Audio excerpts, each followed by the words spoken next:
ہر سیاسی جماعت کا منشور اٹھا کے دیکھ لیں، پہلا نقطہ یہ ہوگا کہ ہم نے اختیارات کو جو ہے نچلی سطح پہ منتقل کرنا ہے، ہم نے عوام کو جو ہے وہ با اختیار بنانا ہے، اور عمل دیکھیں ان کا کہ ڈکٹیٹرشپ قائم کی ہوئی ہے، یہ ناسور ہے 18ویں ترمیم، ناسور ہے اس ملک کے لیے، اس ملک کو تباہ و برباد کرنے کا اس وقت سب سے بڑا سبب جو ہے 18ویں ترمیم بنی ہوئی ہے، جس نے وزیر اعلیٰ کو جو ہے وہ ڈکٹیٹر سے زیادہ اختیارات دے دیے ہیں، لیکن کوئی پوچھنے والا نہیں ہے کیوں؟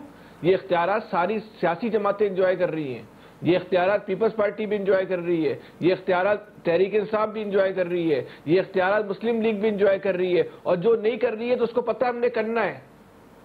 خاندانوں کے اندر اور چند افراد کے اندر جو ہے وہ طاقت رکھنی ہے، عام آدمی کو طاقتور نہیں بنانا، تو اس لیے نہیں کراتے بلدیاتی الیکشن۔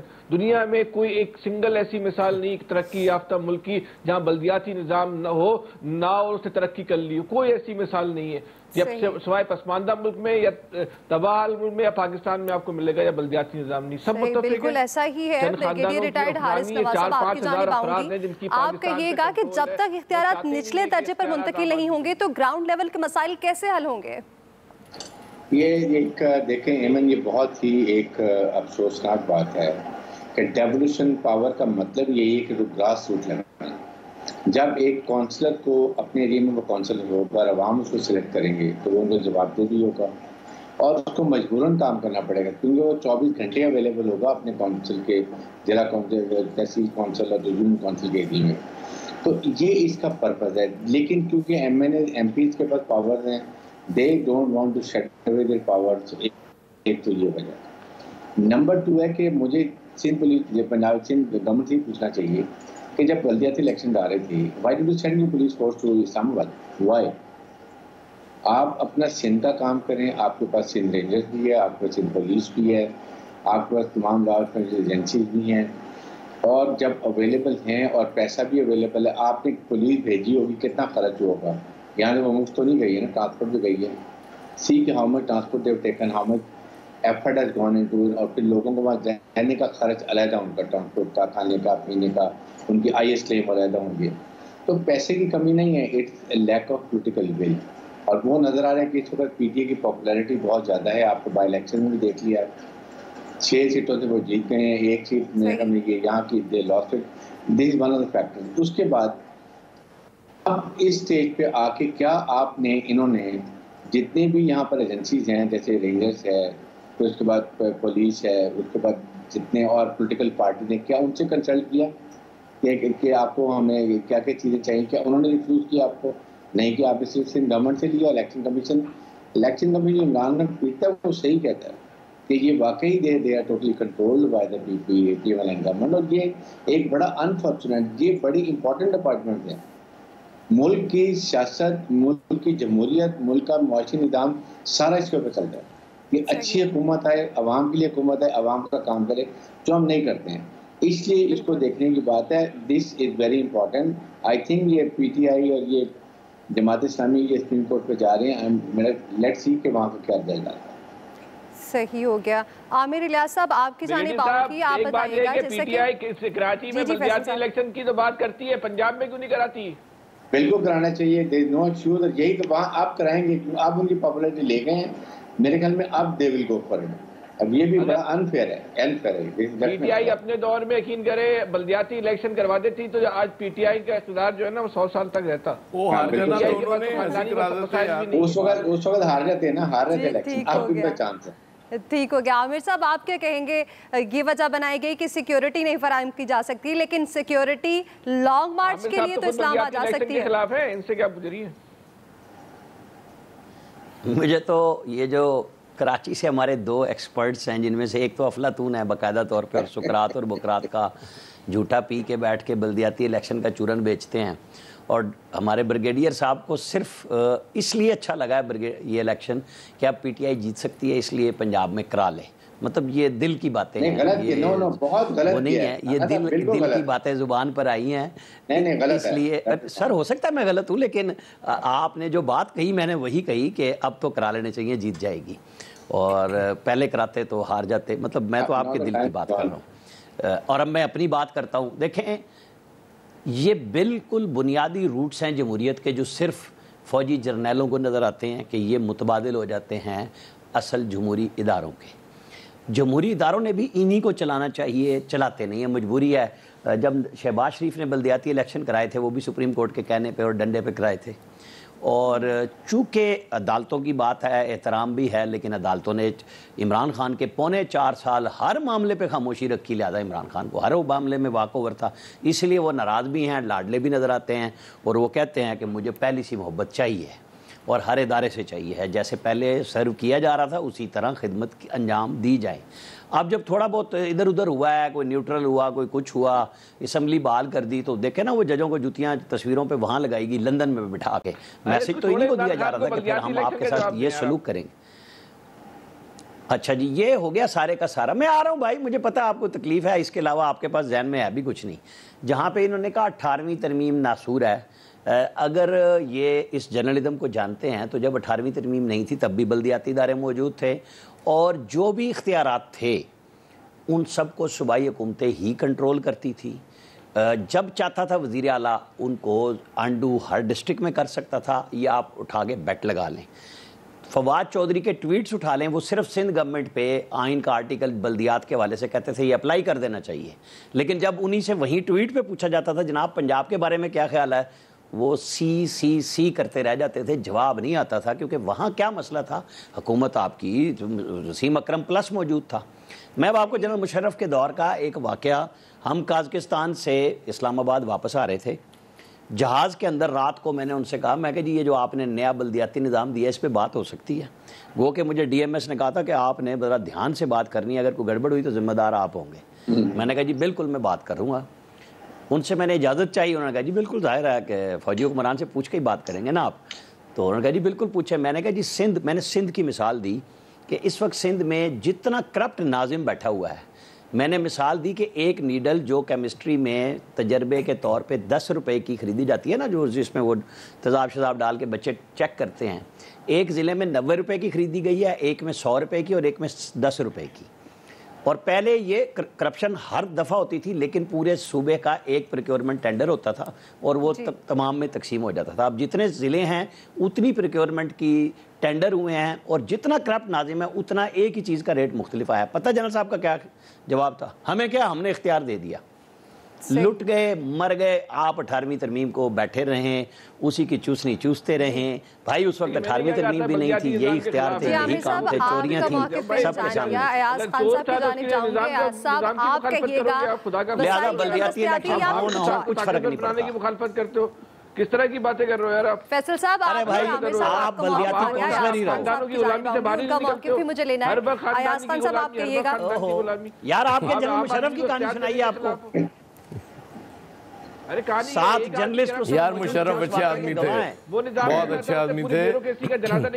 یہ تکلیف اس لیے تو مرچ مسالہ نیا لگا ہے، ایک عام انسان کو بااختیار ان کے محبی اور مربی کا نام لیا ہے تو یہ چیخنے پہ آ گئے ہیں۔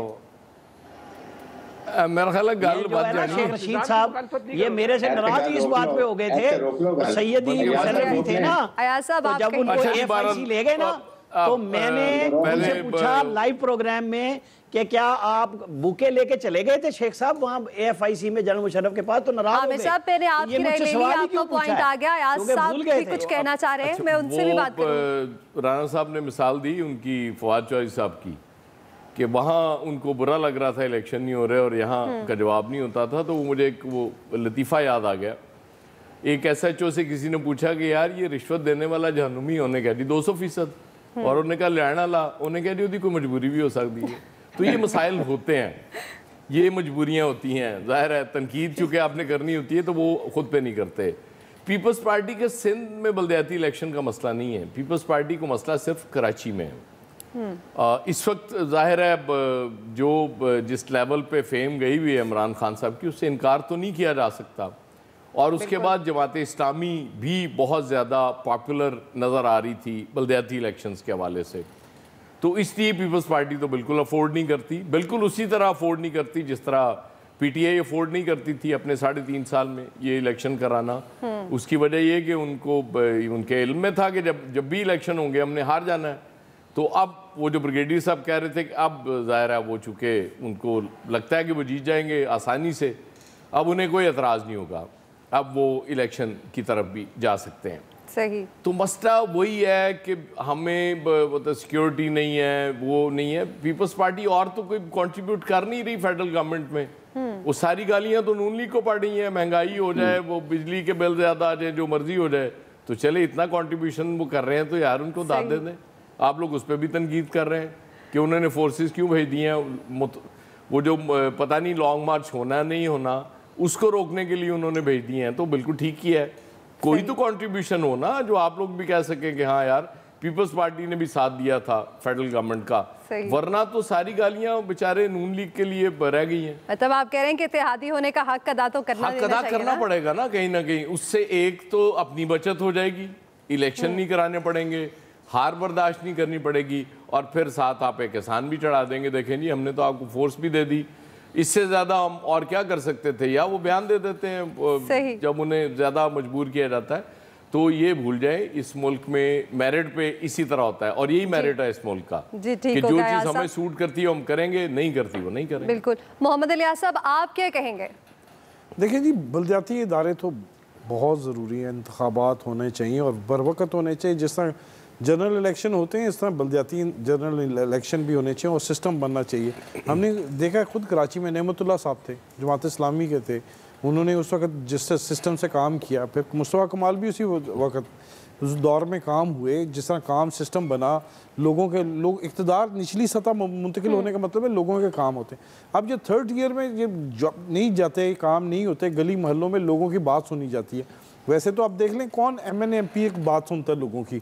یہ نہیں چاہتے کہ اقتدار نچلی سطح پر جائے اور لوگوں کے ان کے اختیارات, ان کے پاس پھر فنڈز نہیں آتے.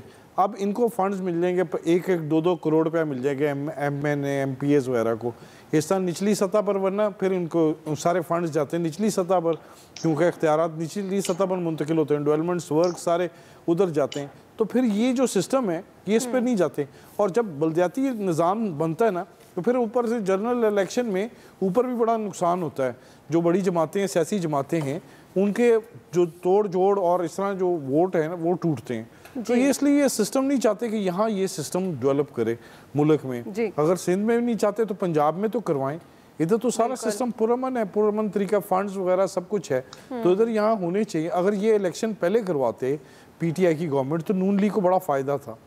تو اس وقت جو ہے کیونکہ ان کا یہ سسٹم نہیں بنا, نون لیگ کا یہ سسٹم ڈیولپ ہوا ہے پنجاب میں, تو یہ جو تمام جو صورتحال ہے اس کے لیے ان کو کام کرنا پڑے گا تمام جماعتوں کو, اور ایک طریقہ کار کے تحت ایک یعنی کہ یہ جنرل بلدیاتی الیکشن کروانی چاہیے ہر 5 سال بعد, 4 سال بعد, جب بھی اس کا ٹنیور رکھیں, اور جو بھی سسٹم بنائیں.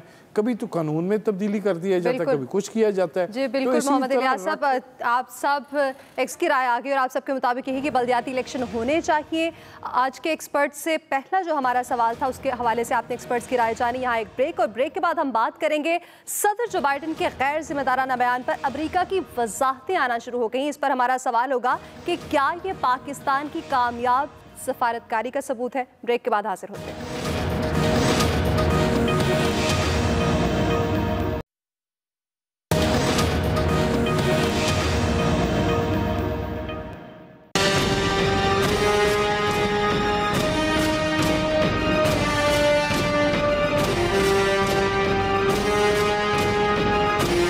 The United States is confident of Pakistan's commitment and its ability to secure its nuclear assets.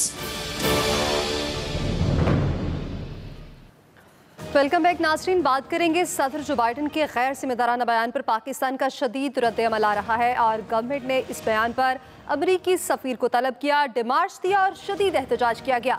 آج army chief general Qamar Javed Bajwa کی صدارت میں کور کمانڈرز کانفرنس بھی ہوئی, جس میں ملک کے nuclear command and control system پر مکمل اعتماد کا اظہار کیا گیا, اور یہ پیغام بھی دیا گیا کہ پاکستان ایک ذمہ دار ملک ہے اور جوہری سلامتی کے نظام کو مضبوط بنانے کے لیے تمام ضروری اقدامات بھی کیے گئے ہیں جو کہ بین الاقوامی طریقوں کے بالکل برابر ہے. اور امریکی صدر کے بیان پر امریکہ کی جانب سے بھی مختلف وضاحتیں سامنے آ رہی ہیں, اور پاکستان کو یقین دلایا گیا ہے کہ امریکی صدر مضبوط اور خوشحال نیوکلیئر طاقت کے حامل ملک کی حمایت کرتے ہیں. اسی حوالے سے ہمارے پروگرام کا دوسرا بڑا سوال جو کہ ہم آج اپنے ایکسپرٹس کی رائے لیں گے کہ صدر جو بائیڈن کا پاکستان سے متعلق غیر ذمہ دارانہ بیان پر امریکہ کی وضاحتیں تو سامنے آ رہی ہیں۔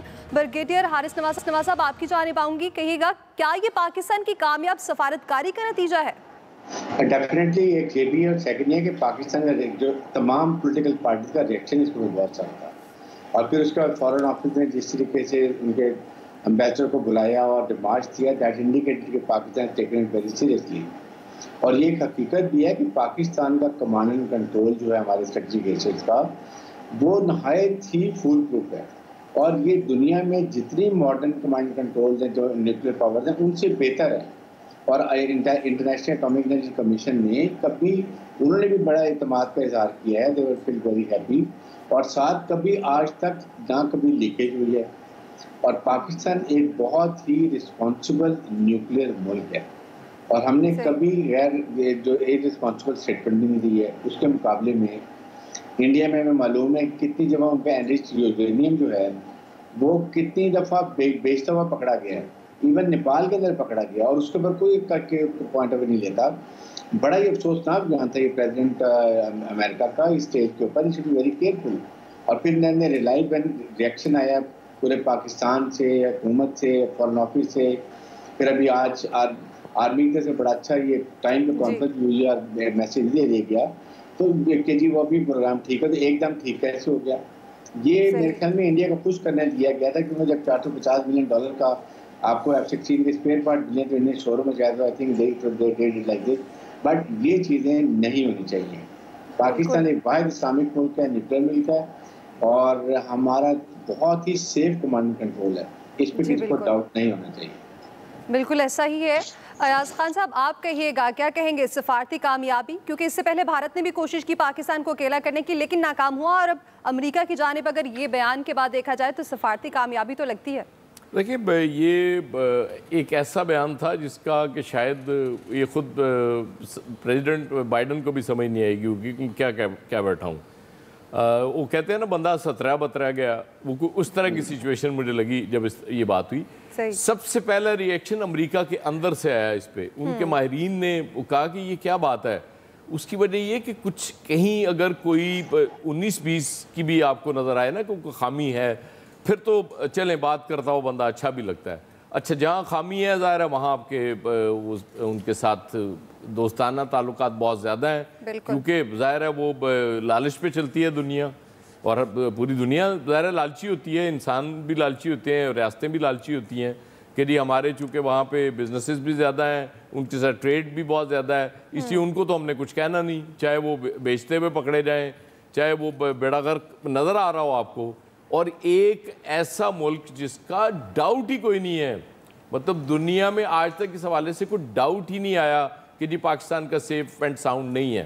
صحیح۔ اسٹل آئی وڈ سے کہ government, foreign minister, foreign office آج جس طرح سے ہماری فوج نے ریئیکٹ کیا، اس کا بھی ظاہر ہے اثر تو ہوا، اس کے بعد ان کو وضاحتیں کرنا پڑیں، لیکن انیشیلی ایک چیز کا اگر ذرا سا بھی وہ کہیں شائبہ بھی ہونا تو پھر اس طرح کی بات کی سمجھ بھی آتی ہے، جی کسی نے تنقید کر دی، یہ تو سمجھ سے باہر تھا کہ یہ جو بائیڈن کو ہوا کیا کہ یہ اس طرح کی بات کرنے کی کیا ضرورت تھی۔ بالکل۔ عامر صاحب، آپ کیا کہیں گے کہ جو وضاحتیں آ رہی ہیں یہ ہماری سفارتی کامیابی ہے، اور آج عسکری قیادت کی جانب سے بھی واضح پیغام دیا گیا ہے؟ اگر امریکی اسٹیٹ ڈپارٹمنٹ سے بیان نہ آیا ہوتا نا تو آپ نہ کور کمانڈروں کو آپ نے ماننا تھا، نہ ہمارے تجزیہ نگاروں نے ماننا تھا، اور سارے کے سارے وہ بیانیہ مانتے جو پی ٹی آئی کا چل رہا تھا، جس نے اس فرم کو ہائر کیا جو ہمارے ایٹمی پروگرام کے خلاف ان کی لابنگ کے لیے اب آئی ہے۔ سارے وہی دھندا پیٹ رہے ہوتے۔ سیدھی سی بات ہے، ہمارے امبیسڈر مسعود صاحب نے بہترین کام کیا، ان کے کونسلر سے ملے شولے سے، اور پھر اسٹیٹ ڈپارٹمنٹ نے جو بیان دیا بڑی کلیئرٹی کے ساتھ، دوسری دفعہ یہ بیان آیا ہے ہماری، تو ہم ریٹریٹ ہمیشہ ہی کرتے ہیں کہ جی ہماری بڑی سیکیورٹی اچھی ہے، امریکہ کے انڈیا کے کئی دفعہ پکڑے گئے لوگ یورینیم بیچتے ہوئے، کوئی بولا نہیں. ہاں 2 چیزیں ہمیں بڑی کلیئرٹی سے پتہ ہونی چاہیے بحیثیت پاکستانی. یوکرین پہ ہم نے ابسٹین کیا، اس کو نہ امریکہ اچھا جانتا ہے نہ یورپ جانتا ہے. یورپ والے سمجھتے ہیں ہمارے محلے میں لڑائی ہو رہی ہے اور پاکستان غیر جانبدار ہو کے بیٹھ گیا ہے کہ جس کو رشیا سے بھی کچھ نہیں ملنا، کہیں سے نہیں ملنا، اور یہ ادھر پارٹی بن رہا ہے ہمارے حق میں ووٹ نہ دے کے. آپ کو پتہ ہے جرمنی نے 1972 کے بعد پہلی دفعہ کشمیر کو کہا ہے کہ یو این کا ایشو ہے، اور وہ بالکل ساتھ کھڑے تھے انڈیا کے کہ جی آپ کا تو شملہ ایگریمنٹ ہو گیا فلانا ڈمکانا. ہم لوگوں نے کام کیا، ہمارے سفارت خانوں نے کام کیا، لیکن یہاں بطور وزیر اعظم عمران خان جب تھے انہوں نے ہمارے سفارتکاروں کا وہ جو سائفر کا ڈرامہ کھیلا اپنی سیاست کے لیے، ان کے مورال خراب کیے. اب بھی بہرحال وہ فارن آفس سے ہی ہیں، مسعود صاحب ریٹائرڈ ہیں، دوبارہ ہائر کیا گیا ہے، وہ تجربہ ہمارے کام میں آیا. اس پہ بھی بحث ہے فارن آفس میں کہ جی امریکہ میں نیو یارک اور واشنگٹن دونوں میں آپ نے ریٹائرڈ امبیسڈر بٹھائے ہیں. لیکن بچت ہو گئی ہے ہماری. شکر ہے کہ ابھی فیٹف کا فیصلہ آنے والا ہے. ایسے موقع پہ بائیڈن کا بیان ہمارے لیے بڑا خطرناک ہو سکتا تھا. ہمیں سمجھایا گیا ہے کہ ٹھیک ہو کے چلیں، ایسے ہی ہر طرف جذباتی ہو کے نہ بھاگیں. عامر صاحب آپ کا پوائنٹ میرے پاس آ گیا. فیصل صاحب آپ کیا کہیں گے؟ یہ بات تو ٹھیک ہے کہ جو امریکہ کے صدر نے بیان دیا اپنی کس ذہن پہ کس گمان پر یہ بات کر دی. اچھا یہ انٹرنیشنل جو آداب ہے اس کے بھی جو خلاف ہے. آپ کسی ملک پہ جو ہے جو دل چاہے جو ہے وہ الزام لگا دیں. پاکستان بہرحال ایک ذمہ دار ملک تو ہے، اور کم سے کم عسکری حوالوں سے پاکستان کی طرف سے کبھی ہمیں جو ہے ہمیں کیا پوری دنیا کو کوئی جو ہے ان کی کوئی غیر ذمہ داری جو ہے وہ محسوس ہوئی نہیں. پھر یہ بیان دینے کا ضرورت کیا پیش آئی، کیوں اس طرح کا انہوں نے بیان دے دیا. لیکن عامر صاحب کی بات ٹھیک ہے کہ پاکستان کے جو سفارتکار تھے یا پاکستان کا جو محکمہ خارجہ تھا اس نے بہت اچھے انداز میں جو ہے اس کیس کو لڑا. پھر امریکہ کو یہ کہنا پڑا کہ جو بیان تھا وہ بیان کے طریقے سے امریکہ نے جو ہے وہ واپس ہی لے لیا. یہ تو ہو گئی غیر ملکی بات. لیکن یہ پاکستان کے اندر بیٹھ کے آپ پاکستان کے اداروں پہ تنقید کرتے ہیں، تو جب باہر سے تنقید ہوتی ہے تو وہ باہر کے لوگوں کو اس کا موقع ملتا ہے.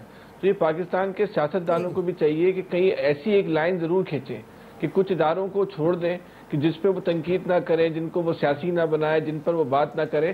ورنہ پھر غیر ملکی قوتوں کو، پاکستان دشمن قوتوں کو یہ موقع ملتا ہے کہ وہ اداروں پر جو ہے وہ تنقید کرتی ہیں. اور اس وقت خاص طور پہ جو موجودہ وقت میں جس طرح اداروں پہ تنقید کی جا رہی ہے اور پی ٹی آئی باقاعدہ ایک مہم چلا رہی ہے اداروں کے خلاف، یہ نہیں کرنا چاہیے پی ٹی آئی کو. اس سے غیر ملکی قوتوں کو، پاکستان کے دشمنوں کو جو ہے وہ جو طاق میں آپ کی غلطیاں پکڑنے کے ان کو یہ موقع ملتا ہے کہ وہ بھی پھر اپنی آپ کے اداروں کو جو ہے وہ اپنے ہدف تنقید بناتے ہیں. تو اس حوالے سے سیاسی جماعتوں کو جو چاہیے تھوڑی ذمہ داری کا مظاہرہ کریں.